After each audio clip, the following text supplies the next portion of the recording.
ಪರಿಸ್ಥಿತಿಯಲ್ಲಿ ಇವರು ಆಡಳಿತ ಮಾಡೋಕ್ಕೆ ಸನ್ನದ್ಧರಾಗಿದ್ದಾರೆ. ಯಾಕೆ ಅಂತಂದರೆ ಇವರು ಒಳಗಡೆ ಏನು ರೂಲ್ಸ್ ಪೋಲ್ಗಳಿದ್ದವು ನನಗೆ ಗೊತ್ತಿಲ್ಲ. ಇವರು 15-20 ವರ್ಷದಿಂದ ಆಡಳಿತ ಮಂಡಳಿಯಲ್ಲಿ ಕೆಲಸ ಮಾಡ್ತಾವ್ರೆ. ಇವರು ಆಡಳಿತ ಮಂಡಳಿಯಲ್ಲಿ ಕೆಲಸ ಮಾಡುವಾಗ ಅವ್ರೇನಂದ್ರು, ನಮಗೆ ನಮ್ಮ ಅಭಿವೃದ್ಧಿ ನೋಡಿ ಜನ ಓಟ್ ಹಾಕ್ತಾರೆ ಅಂದರು. ಅಭಿವೃದ್ಧಿ ನೋಡಿ ಜನ ಓಟ್ ಹಾಕ್ತೀನಿ ಅಂದಮೇಲೆ ಇನ್ನೂ ರೈಲ್ವೆ ಸ್ಟೇಷನ್ದು ಪ್ರಾಬ್ಲಮ್ ಇದೆ, ಸ್ಕೂಲ್, ಅದ್ರ ಬಗ್ಗೆ ಏನು ಇವರು ಇದುವರೆಗೆ ಏನು ಕ್ರಮ ತಗೊಂಡೇ ಇಲ್ಲ, ಅದ್ರ ಬಗ್ಗೆ ಏನು ಚರ್ಚೆನೂ ಮಾಡಲಿಲ್ಲ. ಮತ್ತು ಮತ್ತಿಕೆರೆ ಸೆಟ್ಟಹಳ್ಳಿಲಿ ಯಾವುದೋ ಒಂದು ಅವ್ಯವಹಾರ ನಡೀತದೆ. ಆ ಅವ್ಯವಹಾರಕ್ಕೆ ಸನ್ಮಾನ್ಯ ವಿ ಚಂದ್ರು ಅವ್ರನ್ನ ಅಲ್ಲಿ ಮೇಲ್ವಿಚಾರಕರನ್ನಾಗ ಹಾಕ್ತಾರೆ. ಅಲ್ಲೇನು ಮಾಡ್ತಾರೆ, ಅವರು ಇವನ್ನ ಏನಾಗಿದೆ ನೋಡಪ್ಪ, ಅಲ್ಲಿ ಏನು ಅಕ್ರಮ ಆಗಿದೆ ಅಂತ ಮಂತ್ರಿ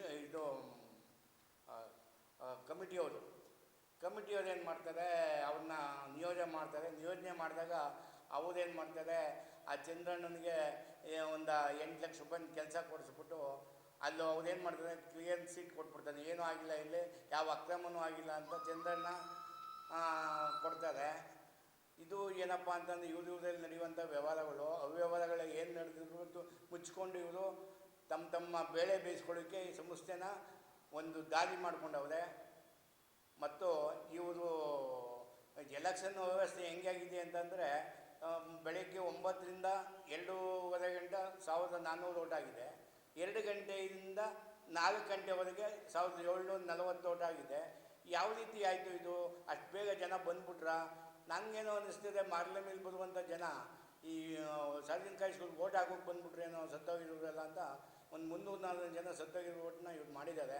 ಅದಲ್ಲದೆ ಇರೋರು ಓಟನ್ನ ಇವರೇ ಬಂದು ಬೇಗ ಹಾಕಿಸ್ಕೊಂಡಿದ್ದಾರೆ. ಇಂಥ ಕೆಲಸಗಳನ್ನ ಮಾಡೋದಕ್ಕೆ ಇವ್ರ ಸಂಸ್ಥೆ ಬೇಕಾಗಿತ್ತು. ಈ ಸಂಸ್ಥೆ ಉಪಯೋಗಿಸ್ಕೊಂಡು ಹಣ ಮಾಡಬೇಕು. ಹಣದ ಜೊತೆಲಿ ಏನು ಹೇಳ್ತಾರೆ, ನಾವು ಅಭಿವೃದ್ಧಿ ಮಾಡಿಬಿಟ್ಟಿದ್ದೀವಿ ಅಂತಾರೆ. ಅಭಿವೃದ್ಧಿ ಮಾಡಿದ್ರು ನಮ್ಮಂಗೆ ಏಕಾಕಿ ನಿಂತು ಜನಗಳ ಮನೆ ಹೋಗಿ ಓಟ್ ಕೇಳಬೇಕಾಯ್ತು. ಯಾಕೆ ಈ ಕೆಲಸ ಮಾಡಬೇಕಾಯ್ತು? ಇದನ್ನು ನಾವು ತನಿಖೆ ಮಾಡೋ ಗಂಟ ನಮ್ಮ ಏನು ಸೋತಿರುವಂಥ ಅಭ್ಯರ್ಥಿಗಳೆಲ್ಲ ಸೇರಿ ಒಗ್ಗಟ್ಟಿಂದ ಕಾನೂನು ರೀತಿ ಹೋರಾಟವನ್ನು ಮಾಡೋದಕ್ಕೆ ನಾವು ಹೊರಟಿದ್ದೇವೆ. ಇದಕ್ಕೆ ಸದಾಯಕತೆಯಾಗಿ ಈ ಚುನಾವಣೆ ಪ್ರಕ್ರಿಯೆಯನ್ನು ರದ್ದು ಮಾಡಿ ಪುನಃ ಈ ಹೊಸ ಮಂಡಳಿಗೆ ಚುನಾವಣೆ ಮಾಡಬೇಕು. ಇದನ್ನು ರದ್ದು ಮಾಡಬೇಕು. ಇದರಲ್ಲಿ ಅವ್ಯವಹಾರ ನಡೆದಿದೆ. ಚುನಾವಣಾಧಿಕಾರಿ ಅಂತೂ ಯಾವುದೇ ಕಾರಣದಿಂದ ಅವ್ರ ಕೈಲಿ ಯಾವುದೇ ಕೆಲಸ ಮಾಡುವಂಥ ಪರಿಸ್ಥಿತಿ ಇರಲಿಲ್ಲ. ಯಾಕೆ ಅಂತಂದ್ರೆ ಅವರು ಏಜ್ ಆಗ್ಬಿಟ್ಟಿದೆ. ಅವ್ರಿಗೆ ಚುನಾವಣೆ ನಡೆಸುವಂಥ ಪ್ರಕ್ರಿಯೆನೇ ಗೊತ್ತಿರಲಿಲ್ಲ. ಯಾಕೆ ಅಂತಂದರೆ ಎಲ್ಲನೂ ಕೂಡಾಕೊಂಡು ಬಂದವ್ರ ಕೈಲೆಲ್ಲ ಓಟ್ ಮಾಡಿಸ್ಕೊಂಡು ದಬ್ಬಾಳಿಕೆ ಮಾಡಿಕೊಂಡು ಆಡಳಿತ ಮಂಡಳಿಯ ಕೈಗೊಂಬೆಯಾಗಿ ಇವರು ಅವ್ರು ಹೇಳ್ದಂಗೆ ಕೇಳಿಕೊಂಡು ಒಬ್ಬ ಹರಿದಾಸ್ ರಿಟೈರ್ಡ್ ಮಾಸ್ಟ್ರು ಅಲ್ಲಿ ಸೂಪರ್ವೈಸರು ಎಲ್ಲಿ ಎಲೆಕ್ಷನಲ್ಲಿ ಅವರು ಒಂದು ಹೇಳಿಕೆ ಕೊಡ್ತದಕ್ಕೆ ಒಂದು ಪೇಪರ್ನಲ್ಲಿ ನಾನು ವೆಂಕಟರಾಮೇಗೌಡನ ಗೆಲ್ಲಿಸ್ತೀನಿ ಅಂತ ಹೇಳಿದ ಮೇಲೆ ಒಬ್ಬ ವಿದ್ಯಾವಂತರು, ಒಬ್ಬ ಬುದ್ಧಿವಂತರು, ಒಬ್ಬ ಉಪನ್ಯಾಸಕರಾಗಿ ಕೆಲಸ ಮಾಡಿರೋರು ಈ ಥರ ಸ್ಟೇಟ್ಮೆಂಟ್ ಕೊಟ್ಟರೆ ರಾಜಕಾರಣ ಮಾಡೋಕ್ಕೆ ಬಂದಮೇಲೆ ಧೈರ್ಯವಾಗಿ ಬರಬೇಕು. ರಾಜಕಾರಣ ಮಾಡೋಕ್ಕೆ ಹರಿದಾಸು ಬರಲಿ, ರಾಜಕಾರಣ ಮಾಡಲಿ, ರಿಟೈರ್ಡ್ ಆಗವ್ರೆ. ಅವರು ಚುನಾವಣೆಗೆ ಸ್ಪರ್ಧಿಸಲಿ ನೆಕ್ಸ್ಟು. ಆವಾಗ ಚುನಾವಣೆ ಏನು ಅನ್ನೋದು ಗೊತ್ತಿರ್ತದೆ. ದಯಮಾಡಿ ಇದನ್ನೆಲ್ಲ ನಿಲ್ಲಿಸಿ ಈ ತಾಲೂಕಿನ ಸಮಸ್ಯೆ ಉದ್ಧಾರಕ್ಕೆ ಯಾರೋ ಪುಣ್ಯಾತ್ಮರು ಸಂಸ್ಥೆ ಕಟ್ಟಿ ಹೋಗಿದ್ದಾರೆ. ಬಡ ಮಕ್ಕಳಿಗೆ ಈಗ ಬಡ ಮಕ್ಕಳ ಏನು ಹಾಜರಾತಿ ಸಂಖ್ಯೆ ಕಮ್ಮಿ ಆಯ್ತಾ ಇದ್ದದೆ ಹೊರತು ಸಾರ್ವಜನಿಕ ಹೈಸ್ಕೂಲ್ನಲ್ಲಿ ಏನು ಜಾಸ್ತಿ ಆಯ್ತಾ ಇಲ್ಲ. ಯಾರಿಗೋ ಒಬ್ರಿಗೆ ಅಂಗನವಾಡಿ ಬಾಡಿಗೆ ಕೊಟ್ಟಿರ್ತಾರೆ, ಯಾರೋ ಒಬ್ಬರು ಸಂಬಂಧಪಟ್ಟ ಈಗ ಪ್ರಿನ್ಸಿಪಾಲ್ ರಮೇಶ್ ಅಂತ ಮಾಲಿನಿ ಅವರ ಯಜಮಾನರು ಅವ್ರು ಹೇಳ್ತಾರೆ ನಿಂತಿಂದವ್ರಿಗೆ ಓಟ್ ಹಾಕಿ ಅಂತ ಅವ್ರು ಎಲ್ಲರೂ ಮಾಸ್ಟರ್ಗಳಿಗೆಲ್ಲ ಮೆಸೇಜ್ ಕೊಡ್ತಾರೆ.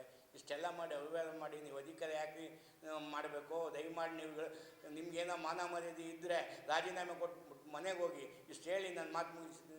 ಜೈ. ಈ ಚುನಾವಣೆ ಇದ್ದವರು ಹಳೆಯ ಒಂದು ಆಡಳಿತ ಮಂಡಳಿಯವರೆಲ್ಲ ಏನು ಮಾಡಿದ್ದಾರೆ, ಅವ್ರದ್ದೇ ಆದ ಒಂದು ನಿಟ್ಟಿನಲ್ಲಿ ಬಂದಂಥ ಒಂದು ಆಡಳಿತ ಮಂಡಳಿ ಅವ್ರದ್ದೇ ಒಂದು ವರ್ಗ ಇತ್ತು. ನಾವು ಅದನ್ನೆಲ್ಲ ಸ್ವಲ್ಪ ವಿರೋಧ ಮಾಡಿ ನಾವು ಉತ್ತಮವಾದ ಒಂದು ಆಡಳಿತ ಮಂಡಳಿ ಬರಬೇಕು, ಸಾರ್ವಜನಿಕ ವಿದ್ಯಾಸಂಸ್ಥೆ ಚನ್ನಪಟ್ಟಣ ತಾಲೂಕಿನಲ್ಲಿ ಬೆಳೀಬೇಕು ಅನ್ನೋ ಸದುದ್ದೇಶದಿಂದ ನಾವು ಅಲ್ಲಿ ಉಮೇದುವಾರಿಕೆಯನ್ನು ತೆಗೆದುಕೊಂಡು ನಾನು ಅಭ್ಯರ್ಥಿಯಾಗಿ ಸ್ಪರ್ಧಿಸಿದೆ. ಆದರೆ ಇವರು ಚುನಾವಣೆಯಲ್ಲಿ ಯಾವ ರೀತಿ ಮಾಡಿದ್ದಾರೆ ಅಂತಂದರೆ, ಚುನಾವಣೆ ಪ್ರಕ್ರಿಯೆಯನ್ನು ಯಾವುದೇ ಆದ ಒಂದು ರೀತಿಯಲ್ಲಿ ನಡೆಸಲಿಲ್ಲ. DRಗೂ ಕೊಟ್ಟಿದ್ದಾರೆ. DRಯಿಂದ ಅಲ್ಲಿಂದ ಪುನಃ ಅವರು ಪರ್ಮಿಷನ್ ತೊಗೊಂಡಿಲ್ಲ. ಇವ್ರದ್ದೇ ಯಾರೋ ಒಬ್ಬರು ಚುನಾವಣಾಧಿಕಾರಿಯಾಗಿ ನೇಮಿಸ್ಕೊಂಡಿದ್ದಾರೆ. ಸುಮಾರು 3 ಬಾರಿ ಕೂಡ ಚುನಾವಣಾಧಿಕಾರಿಗಳಿಗೆ ಯಾರು ನೇಮಿಸ್ಕೊಂಡ್ರೋ ಅವರೇ ಕೂಡ ಈ ಸಾರಿನೂ ಕೂಡ ಮಾಡಿದ್ದಾರೆ. ಅಲ್ಲಿ ಮುಖ್ಯವಾಗಿ ಏನು ಅಂತಂದರೆ ಅಲ್ಲಿ ಪಾರದರ್ಶಕವಾಗಿ ನಡೆಯಿಲ್ಲ ಅಂತ ಒಂದೇ ಒಂದು ಪ್ರಮುಖವಾಗಿ ನಾನು ಹೇಳಲಿಕ್ಕೆ ಇಷ್ಟಪಡ್ತೇನೆ. ಅಲ್ಲಿಯ ಸಿಬ್ಬಂದಿ ವರ್ಗದವ್ರನ್ನೇ ಇವರು ನೇಮಕ ಮಾಡಿಕೊಂಡಿದ್ದು. ಅಲ್ಲಿ ಸಿಬ್ಬಂದಿ ವರ್ಗದವರು ಏನು ಅಂದರೆ ಅವರು ಆಡಳಿತ ಮಂಡಳಿಯ ಕೈ ಕೆಳಗೆ ಕೆಲಸ ಮಾಡುವಂಥವ್ರು. ಅವರು ಎಲ್ಲ ಕೆಲಸವನ್ನು ನಿಭಾಯಿಸುವಂಥ ಶಕ್ತಿ ಅವ್ರಿಗಿರೋದಿಲ್ಲ. ಅವರು ಏನು ಮಾಡಿದ್ರು, ಅವರು ಒಳ ಹೋಗಿ ಇಲ್ಲಿ ಯಾವುದೇ ರೀತಿಯ ಚುನಾವಣೆಯ ಅವ್ಯವಹಾರಕ್ಕೆ ಭಾಗಿಯಾಗಿದ್ದಾರೆ ಅನ್ನೋದನ್ನು ನಾನು ಘಂಟಾಘೋಷವಾಗಿ ಹೇಳ್ತೇನೆ. ಯಾಕೆಂತಂದರೆ ಇವರು ಅಂಥ ನಿಸ್ಪೃಹತೆಯಿಂದ ಪಾರದರ್ಶಕವಾಗಿ ಚುನಾವಣೆ ನಡೆಸಬೇಕು ಅಂತಾಗಿದ್ದರೆ ಅಲ್ಲಿಯ ಒಂದು ಸಿಬ್ಬಂದಿ ವರ್ಗದವ್ರನ್ನ ಒಬ್ಬರನ್ನೂ ತಗೊಳ್ಬೇಕಾಗಿರಲಿಲ್ಲ. ಬೇರೆಯವ್ರನ್ನ ತಗೊಂಡಿದ್ರೆ ಅದು ಪಾರದರ್ಶಕತೆ ಎತ್ತಿ ಹಿಡಿಯೋದಾಯಿತು, ಉತ್ತಮವಾದ ನಾವು ಚುನಾವಣೆ ನಡೆಸಿದ್ದೇವೆ ಅನ್ನೋದನ್ನು ಆಡಳಿತ ವರ್ಗದವರು ಹೇಳ್ಬೋದಾಯಿತು. ಮತ್ತು ಅಲ್ಲಿ ಮುಖ್ಯವಾಗಿ ಏನಂತಂದರೆ ಸಿಕ್ಕಾಬಟ್ಟೆ ಈ ಪ್ರಾಕ್ಸಿ ವೋಟ್ಸ್ಗಳು ಸಿಕ್ಕಾಬಟ್ಟೆ ಆಗಿವೆ. ಯಾಕೆಂದರೆ ಸತ್ತಿರೋರು ಸುಮಾರು 100 ಮಂದಿ ಸತ್ತಿರೋ ವೋಟ್ಗಳೆಲ್ಲ ಅವರೇ ಹಾಕ್ಸಿದ್ದಾರೆ. ಮತ್ತು ಅವರು ಹಾಕಿರುವಂಥ ಮತಗಳು ಇಬ್ಬರು ನಮಗೆ ಪ್ರತ್ಯಕ್ಷವಾಗಿ ಹೇಳಿದ್ದಾರೆ, ನನ್ನ ಮತವನ್ನು ಬೇರೆ ಚಲಾಯಿಸಿದ್ದಾರೆ, ಅದಕ್ಕೋಸ್ಕರ ಇನ್ನೊಬ್ಬರದ್ದು ಮತ ಹಾಕಿದ್ದೇವೆ ಅಂತ ಅಂದ್ಬಿಟ್ಟು ಇಬ್ಬರು ಒಂದು ಮೇಲ್ನೋಟಕ್ಕೇನು ಪ್ರತ್ಯಕ್ಷವಾಗಿ ಬಂದು ನಮ್ಮನ್ನು ಹೇಳಿದ್ದಾರೆ.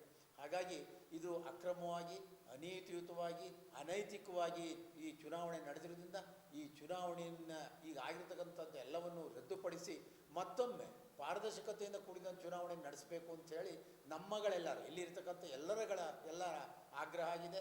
ಸರ್ಕಾರಕ್ಕೂ ಕೂಡ ನಾವು ಹೇಳ್ತಾ ಇದ್ದೇವೆ, ಇದನ್ನು ರದ್ದುಪಡಿಸಿ, ಮೊದಲು ಈ ಚುನಾವಣೆ ರದ್ದುಪಡಿಸಿ ಪುನಃ ಹೊಸ ಚುನಾವಣೆಯನ್ನು ಮಾಡಬೇಕು ಅನ್ನೋದನ್ನು ಹೇಳೋ ಒಂದು ಸದುದ್ದೇಶದಿಂದ ಇಲ್ಲಿ ಎಲ್ಲರೂ ಕೂಡ ಸೇರಿದ್ದೇವೆ. ಒಕ್ಕಲಿಗರ ಸಾರ್ವಜನಿಕ ವಿದ್ಯಾನಿಲಯದ ಚುನಾವಣೆ ಏನು ನಡೀತು, ಆ ಚುನಾವಣೆ ಪಾರದರ್ಶಕವಾಗಿ ಮತ್ತು ನಿಷ್ಪಕ್ಷವಾಗಿ ನಡೀಲಿಲ್ಲ. ಅದರಲ್ಲಿ ಅಕ್ರಮ ನಡೆದಿದೆ. ಆ ಚುನಾವಣೆ ಊರ್ಜಿತ ಅಲ್ಲ ಅಂಥೇಳಿ ನಾವು ಒಂದು ಹೋರಾಟವನ್ನು ಮಾಡ್ತಾಯಿದ್ದೀವಿ. ಇವತ್ತು ಚುನಾವಣೆಯನ್ನು ನಡೆಸಿದಂಥ ರೀತಿಯನ್ನು ನಾವು ನೋಡಿದಾಗ ಮೇಲ್ನೋಟಕ್ಕೆ ನಮ್ಗೆ ಕಾಣಿಸೋದಲ್ಲ, ಪ್ರತ್ಯಕ್ಷವಾಗಿ ನಾವು ನೋಡಿದ್ದೀವಿ ಇದು ಅಕ್ರಮ ಚುನಾವಣೆ.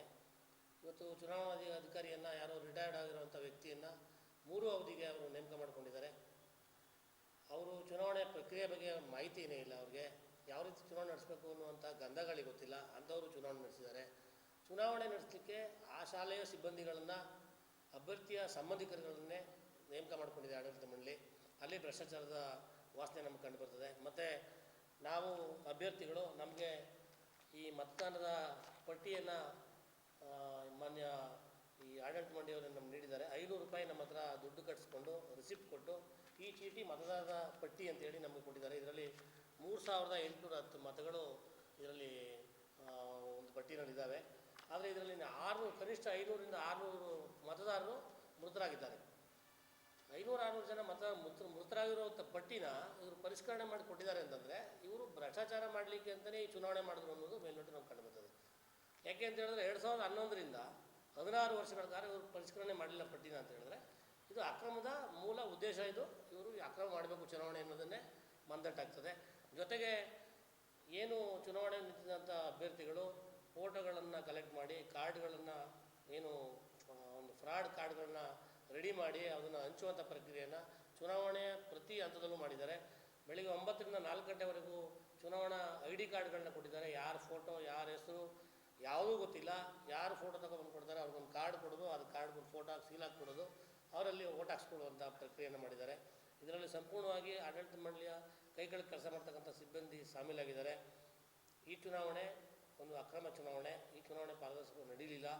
ಏನು ಮೂಲ ಆಶಯಗಳಿತ್ತು ಆ ಆಶಯಕ್ಕೆ ವಿರುದ್ಧವಾಗಿ ಚುನಾವಣೆ ನಡೆದಿದ್ದಾರೆ. ಹಾಗಾಗಿ ನಾವು ಇದ್ರ ಬಗ್ಗೆ ಮಾಹಿತಿಯನ್ನು ಕೇಳಿದ್ದೇವೆ ಮತ್ತು ಒಂದು ತಕರಾರು ಅರ್ಜಿಗಳನ್ನು ಸಹ ಕೊಟ್ಟಿದ್ದೇವೆ. ಕಾನೂನು ಮುಖಾಂತರ ನಾವು ಹೋರಾಟ ಮಾಡ್ತೀವಿ. ಏನು ಈ ಚುನಾವಣೆ ನಡೆದಿದೆ ಅಕ್ರಮವಾಗಿ, ಈ ಚುನಾವಣೆ ರದ್ದಾಗಬೇಕು, ಮತ್ತೆ ಚುನಾವಣೆ ಪಾರದರ್ಶಕವಾಗಿ ಹೊಸ ಚುನಾವಣೆ ಮಾಡಬೇಕು. ಯಾರು ತಪ್ಪಿಸಿದ್ದಾರೆ, ಈ ಚುನಾವಣೆಯನ್ನು ಅಕ್ರಮ ನಡೆಸಿದ್ದಾರೆ, ಅವರಿಗೆ ಶಿಕ್ಷೆ ಆಗಬೇಕು. ಏನು ಹಿರಿಯರು ಯಾವ ಆಶಯ ಇಟ್ಕೊಂಡು ಈ ಸಂಸ್ಥೆನ ಒಂದು ಸ್ಥಾಪನೆ ಮಾಡಿದ್ದಾರೆ ಅದಕ್ಕೆ ಧಕ್ಕೆ ಬರಬಾರ್ದು. ಮುಂದಿನ ದಿನದಲ್ಲಿ ಸಂಸ್ಥೆ ಸರಿಯಾಗಿ ಸಮರ್ಪಕವಾಗಿ ನಡ್ಕೋಬೇಕು ಅಂತ ಹೇಳಿದ್ರೆ ಇಂಥ ಅಕ್ರಮಗಳಿಗೆ ಶಿಕ್ಷೆ ಆಗಬೇಕು ಅಂತೇಳಿ ನಾವು ಒತ್ತಾಯ ಮಾಡ್ತಾಯಿದ್ದೇವೆ. ಜೊತೆಗೆ ನಾವು ಮಾನ್ಯ ಅಧ್ಯಕ್ಷರಲ್ಲಿ ಮನವಿ ಮಾಡ್ಕೊತಾ ಇದ್ದೀವಿ, ನಿಮಗೆ ಮಾಹಿತಿ ಕೇಳಿದ್ದೀವಿ. ಈ ಚುನಾವಣೆ ಪ್ರಕ್ರಿಯೆ ಏನು ದಾಖಲಾತಿಗಳಿದೆ ದಯಮಾಡಿ ಕಲ್ಪಿಸ್ಕೊಡಿ, ನಮಗೆ ನಾವು ಕಾನೂನು ಹೋರಾಟ ಮಾಡಬೇಕು ಅಂತೇಳಿ ನಿಮ್ಮನ್ನು ಮನವಿ ಮಾಡಿದ್ದೀವಿ. ದಯಮಾಡಿ ನಿಮಗೆ ಈ ಚುನಾವಣೆ ಪಾರದರ್ಶಕವಾಗಿ ನಡೆದಿದೆ ಅಂತ ಅನ್ನುವಂಥ ಏನೋ ಮನವರಿಕೆ ತಮಗಾಗಿದ್ದರೆ ನೇರವಾಗಿ ನಮಗೆ ದಾಖಲಾತಿಗಳನ್ನು ಕೊಡಿ. ಅದು ಕಾನೂನು ಮುಖಾಂತರ ನಾವು ಅದನ್ನು ಪ್ರಶ್ನೆ ಮಾಡ್ತೀವಿ. ಏನಾದರೂ ಚುನಾವಣೆ ಪ್ರಾಮಾಣಿಕವಾಗಿ ನೀವು ನಡೆಸಿದ್ದೇ ಆಗಿದ್ದರೆ ನಿಮಗೆ ಜಯ ಸಿಗ್ತದೆ. ಯಾವುದೇ ಕಾರಣಕ್ಕೂ ನಮಗೆ ತಡ ಮಾಡಬೇಡಿ. ನಿಮ್ಮ ದಾಖಲೆಗಳನ್ನ ದಯವಿಟ್ಟು ನೀವು ಕೊಡಿ. ಜೊತೆಗೆ ನಾನು ತಾಲೂಕಿನ ಪ್ರಜ್ಞಾವಂತ ಬುದ್ಧಿವಂತ ಏನು ಸುಶಿಕ್ಷಿತ ಜನ ಇದ್ದಾರೆ ಅವ್ರನ್ನ ಮನವಿ ಮಾಡ್ಕೊತಾ ಇದ್ದೀನಿ. ನಾವು ಪ್ರಾಮಾಣಿಕವಾಗಿ ಸಂಸ್ಥೆ ಉಳಿಗೋಸ್ಕರ ಹೋರಾಟ ಮಾಡ್ತಾಯಿದ್ದೀವಿ. ಒಂದು ಚುನಾವಣೆ ಯಾವ ರೀತಿ ನಡಿಬೇಕು, ಒಂದು ಮಾದರಿ ಆಗಬೇಕು ಅಂತೇಳಿ ಹೋರಾಟ ಮಾಡ್ತಾಯಿದ್ದೀವಿ. ಅದಕ್ಕೆ ನಿಮ್ಮೆಲ್ಲರ ಬೆಂಬಲ ನಮ್ಗೆ ಇರಲಿ ಅಂತ ನಾನು ನಿಮ್ಮಲ್ಲಿ ಮನವಿ ಮಾಡ್ಕೊತೀನಿ.